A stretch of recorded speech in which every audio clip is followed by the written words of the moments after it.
Hey guys, I just wanted to do a detailed labor and delivery video.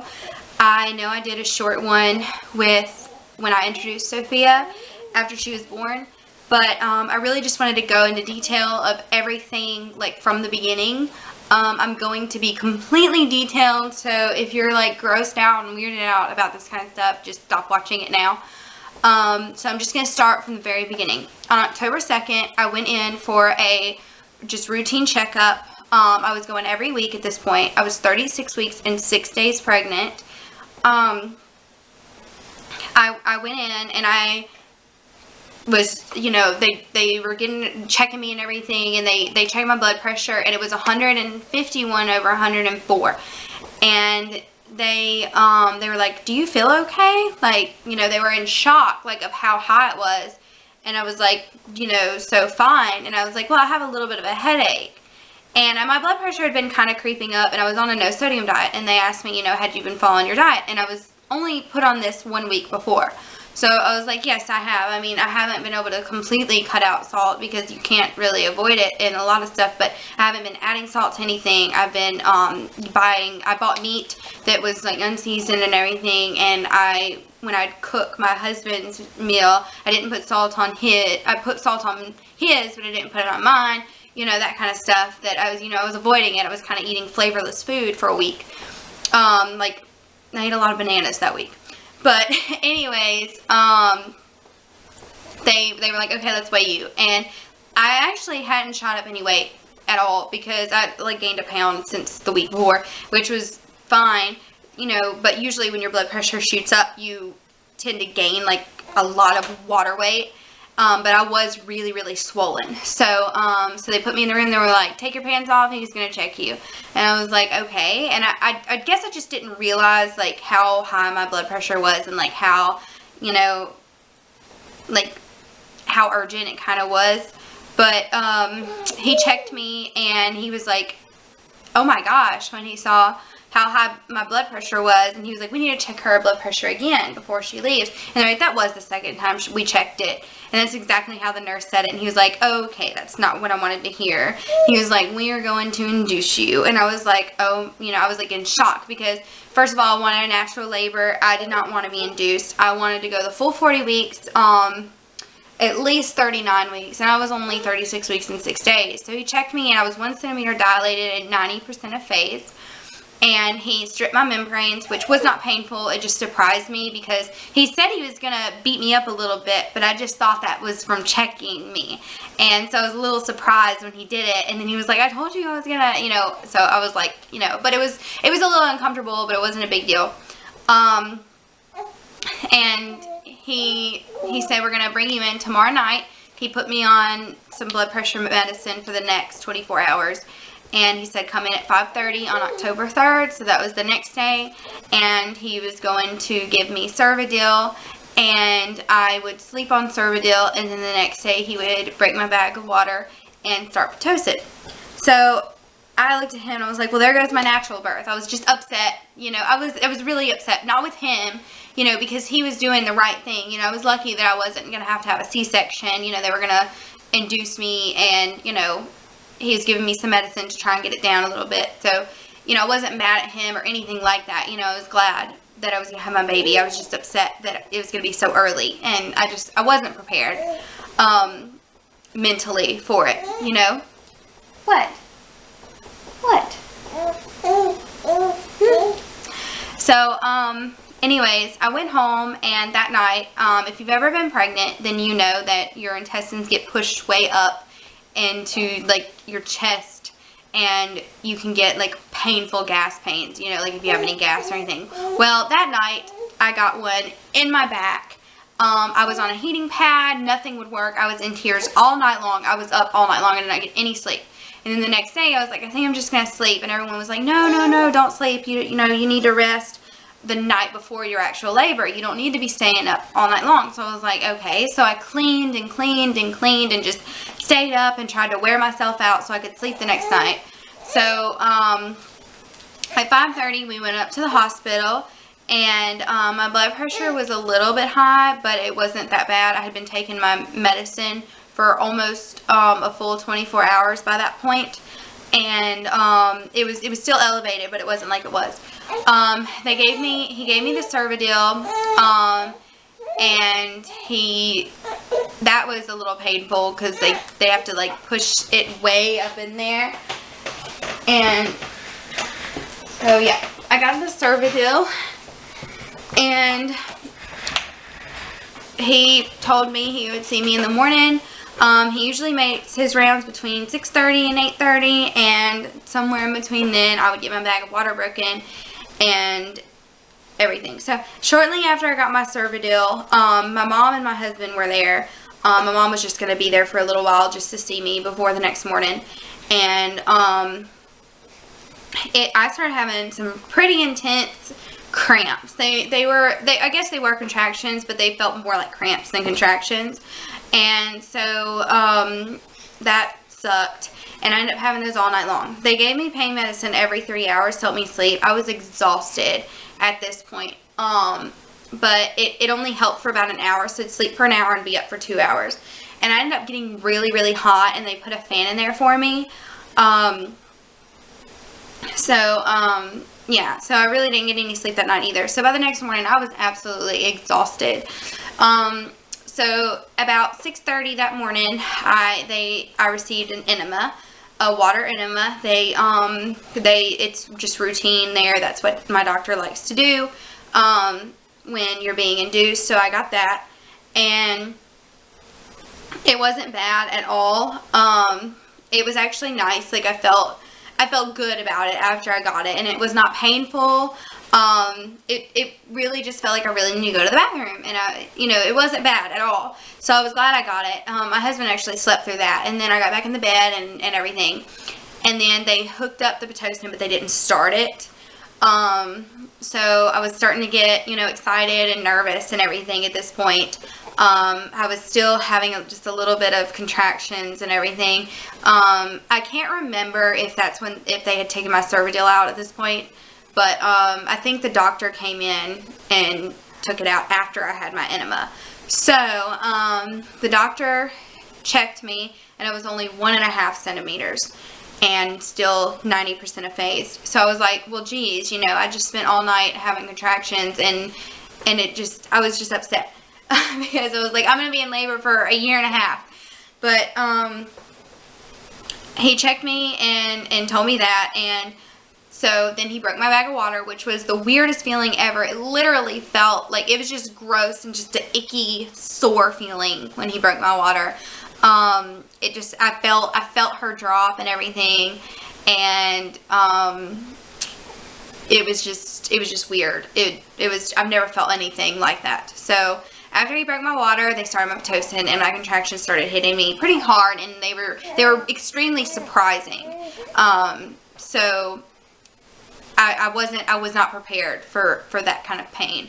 I ended up having to go to the restroom, and I had to pee really, really bad at this point.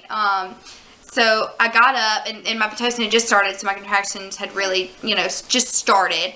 And I walked to the bathroom, and as soon as I got on the toilet, I got a huge contraction. And I had my husband in front of me, and I was just grabbing his shirt, and I was crying because of it. And I couldn't see anything because I was crying, and I wiped, and I looked, and it was just disgusting. It was just this nasty gook, and it had like brown and blood in it, and it was just really, really gross. And I asked my husband, because I couldn't hardly see it, and I was just like in this like weird world because I was in so much pain. I was like, was that green? Did it have green in it? Because I was afraid of the meconium or something, and I was just, he was like, no, it wasn't.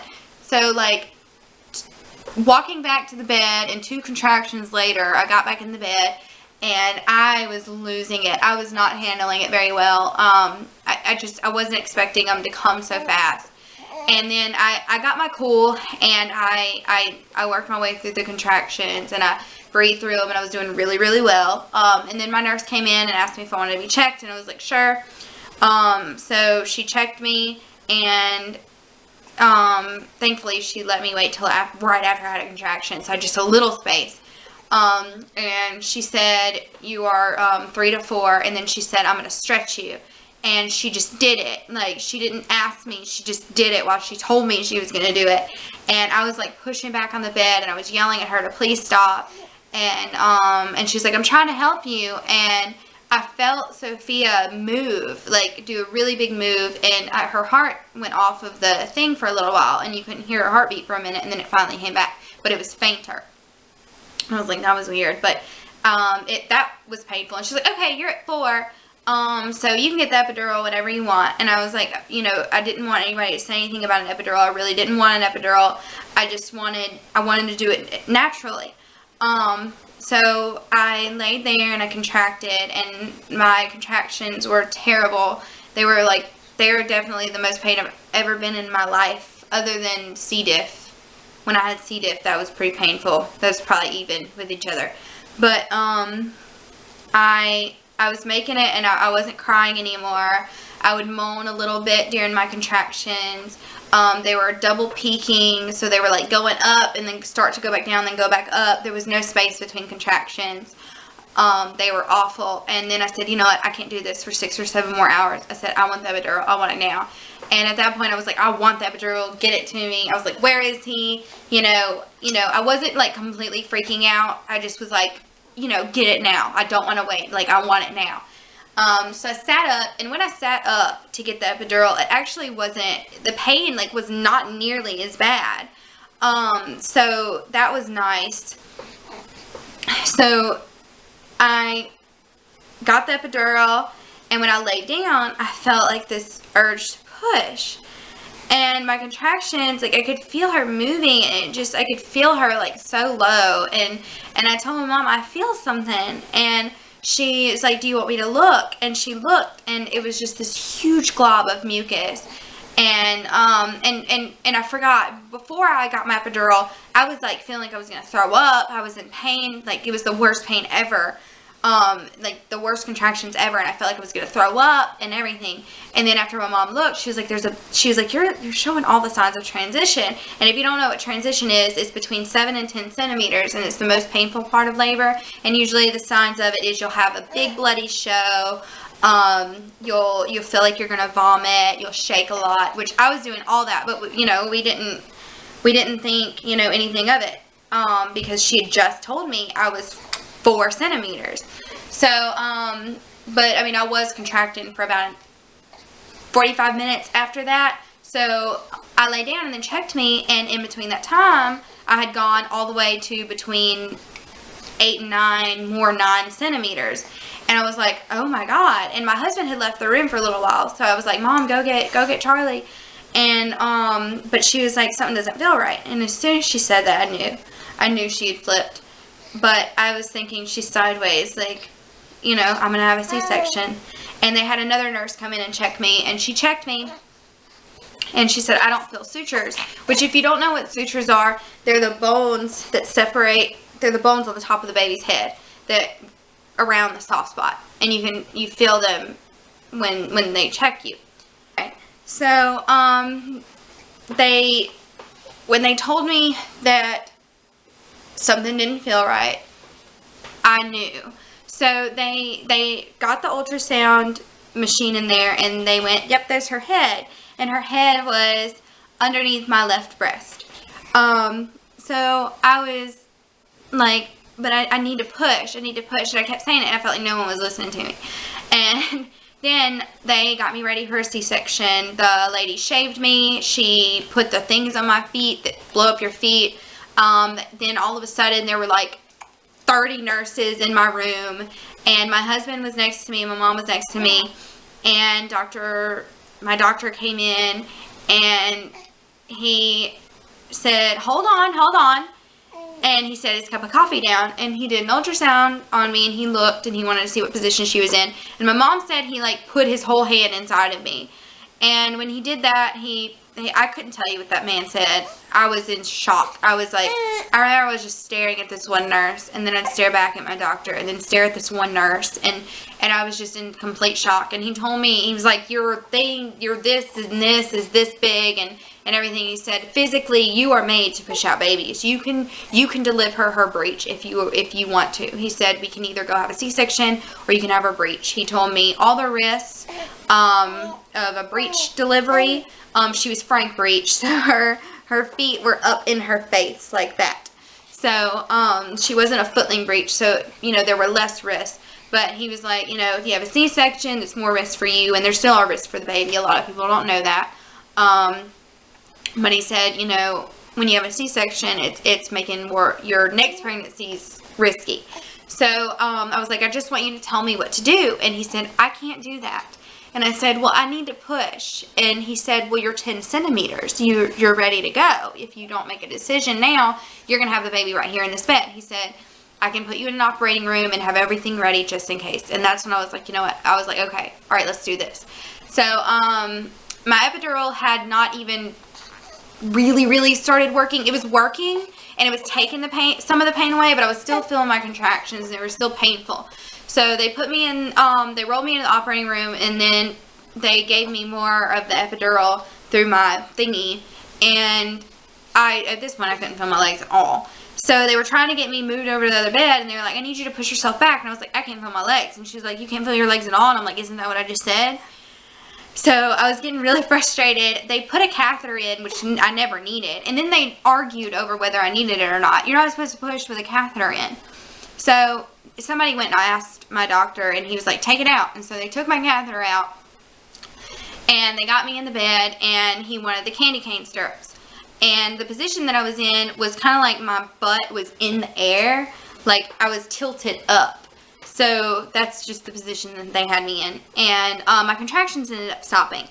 And he was like, now, Allison, you were laboring so well, why you gotta go and stop contracting? So they went and got my Pitocin and hooked me back up to it. And then he was like, why is she not on the monitor? My nurse was so stupid. I was so annoyed with her. But finally, they put me back on the monitor, and they had my contractions going again. He was like, okay, when you feel a contraction, you need to push. I couldn't feel my contractions at all. I could feel kind of the urge to push, but sometimes I didn't know if it was just my doctor down there stretching me or if it was actually the contractions. So he told me every time I had a contraction, and he told my nurse that when he said to push down on my pubic bone and find the baby's head and push. So I was pushing, and her butt came out. And I knew it was her butt was out because I heard them saying, oh, it's definitely a girl. And I was like, I was so calm. And my anesthesiologist, who was standing over me, he was kind of over my face. For some reason, something about him just kept me so calm. He was like an angel, like God put there for me. And he was like, I need you to lay your arms straight so we can check your blood pressure. And I was like, okay. Like, it was just weird how calm he made me. And, so, yeah, I was pushing, and I pushed, and at that last push, everyone was yelling at me to push. My husband was yelling at me, and my doctor was like, push, push, push, and I pushed, and then I saw her arm, and that's how I knew she was out. And my doctor said, oh, she looks like Charlie, and I knew she was out, and pushing was exhausting, but it was so worth it. And the whole time I was praying, I had my eyes closed pretty much the whole time I was pushing. I was just trying to really concentrate, and she was out. And they put her on my chest, and it was the most amazing feeling ever. And I'll never forget it. And afterwards, my doctor thanked me for trusting him. And I was so thankful to him for giving me the opportunity to, avoid a C-section. And so it was the best feeling. So Sophia Abigail was born at 12:33 p.m. on October 4th of 2012. She was 6 pounds, 8 ounces, and 20 inches long, and she was perfect. And I will forever be grateful to my doctor for saving me from a C-section, because most doctors would have just done a C-section. So after having her, they I held her on my chest for a little while, and then they wrapped her up and everything, and then handed her to me again for just a minute, and then they had to get me stitched up, which I did get an episiotomy. He said it was really, really small, and the only reason he did it was just in case he had to use the forceps, but he didn't end up having to use them or anything. So my husband and the nurse took Sophia, and they had to go to the nursery because they had to check her blood sugar, which they are evidently under 38 weeks. They have to check the baby's blood sugar. So I didn't see her until I was in my room again, which they got me cleaned up really fast. And it wasn't very long in between that time that I ended up getting into my room. And as soon as I got in there, the baby, they hadn't even brought her in there, and the lactation consultant came in, and she was like, so are you ready to breastfeed? And I was like, I don't even have the baby yet. But they brought her in there and sat her on me and skin to skin, and she nursed, and I was so exhausted. I was so out of it. I was like telling my mom to help me because I was so like weak and just exhausted from pushing and just being in labor. And you know, if you've ever had a baby, then you know. But after I nursed her and everything, and the few people that came in, my grandparents came in, and my husband's mother and his sister and her couple of kids came in and saw her, and just for a minute, just really fast. And then after they left, I ended up feeling really, really, really ill. I couldn't throw up because they gave me the drink that keeps you from aspirating during surgery. And so I got up and I went to the restroom and I peed, and I was having so much trouble peeing. It was like my bladder was locked up. And I was like falling asleep, and I was dry heaving. And it was the most, oh my God, it was horrible. I just wanted to die. And so my nurse told me she would give me some Phenergan through my IV, and then she'd give me the shot, but the shot was going to burn. And I said, please don't give me the shot. I don't want it. I'll end up feeling, I'll feel like I'm going to pass out from shots. So I just told her I didn't want it. And she was like, okay, we'll just waste it. And I was like, I don't, whatever. My nurse, I could not stand that nurse at all. She's the reason my baby flipped around. But anyways, so she gave me the Phenergan. She's like, I'm just going to flush this through with some fluids. Well, my mom looked up after the nurse left, and I was like cramping really bad, and I couldn't figure out why I was having, I knew afterbirth cramps were going to hurt and everything, but they were like really hurting, like labor. And I was like, why am I hurting so bad? And my mom looked, and she had started my Pitocin again, which I didn't need at all. So we had to call her back in there and tell her to take me off of it. And finally, when the cramp stopped, I fell asleep, and I fell asleep for about 45 minutes. And then they woke me up and made me go to my other room. And I was like passing out on the way to that room, and I got in the bed, and I slept for a little while. And then by that evening, I felt a lot better. And so, but that was probably the most miserable time of my life. And they say that the epidural can do that to you, and that's probably what I was reacting to, was just my epidural. So, yeah, that's my labor and delivery story. And I hope you guys all enjoyed it. I don't really know. It wasn't a long labor. I was only in labor for about 4 hours, so it wasn't very long. But yeah, if you're afraid of delivering a breech baby, just know that you can do it. And it's completely normal and natural to do so. But it's your choice, of course. But this was my choice, and I'm so glad that I chose that. And yeah, so I will talk to you guys in my next video. Bye.